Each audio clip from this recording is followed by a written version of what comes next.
Welcome to Make It Happen Monday. Today, I'd like to totally put to rest any fears you may have about lectins that are in our foods.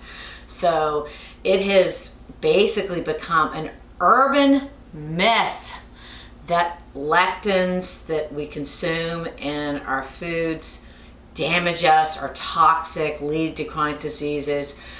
Contrary to what you may have read in books or heard from certain so-called experts or heard on podcasts or read on blog posts. So let's talk about lectins. What are they? Lectins are protein molecules that are distributed across a broad range of foods, most notably the healthiest foods we have, most all plant-based foods, vegetables, fruits, beans, and whole grains.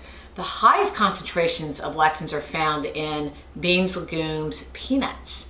All right, so what's all this spin about? Lectins like to react with carb and sugar molecules, and there is this hypothetical concern that, oh my goodness, that they will, when we take them in as part of our foods and all these healthy plant-based foods, that they will then begin to react with molecules within our cells, causing problems. Well, guess what? First of all, do we have any evidence in human beings eating lectins as part of a health, in those foods, food-based lectins, we have any evidence that they cause problems?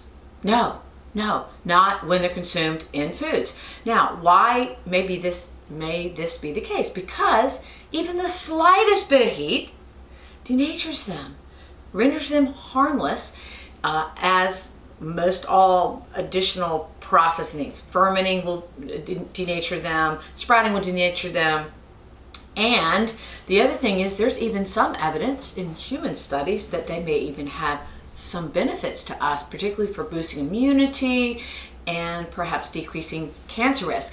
Now, there are some animal studies that show that if lectins are consumed in high concentrations, they can cause problems. If a person ate a big dose of lectins by eating raw beans, a big bowl of raw beans, there's a good chance they could get a stomach ache from that. They may even throw up. They probably would never do that again, but we do not eat beans or legumes in their raw form. We don't eat raw peanuts, we don't eat raw beans. And perhaps the greatest position from an evidence-based scientific standpoint that lectins that are in these healthy plant-based foods don't pose any risk to us is look at the data we have on those plant-based foods. Hands down, there are literally tens of thousands, if not hundreds of thousands of published studies that have shown us that these plant-based foods, fruits, vegetables, beans, and whole grains, dramatically reduce our risk of diseases. Look at the healthiest, longest living cultures currently on planet Earth, the blue zones. You may not know this, but these blue zone inhabitants in these 5 regions across the globe, they all consume beans as a dietary staple. The average blue zone inhabitant consumes a cup of beans a day. Now, those people are the healthiest, longest lived people currently on our earth, right? As populations. The evidence doesn't get stronger than that. So please, let me share this.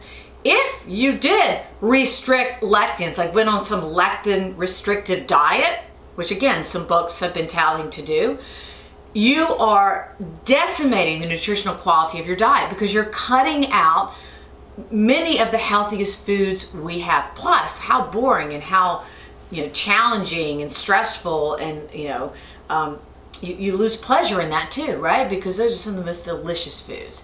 So please know that all of that lectin hogwash really is urban myth. Enjoy your beans, your fruits, your vegetables, and your whole grains. Thank you.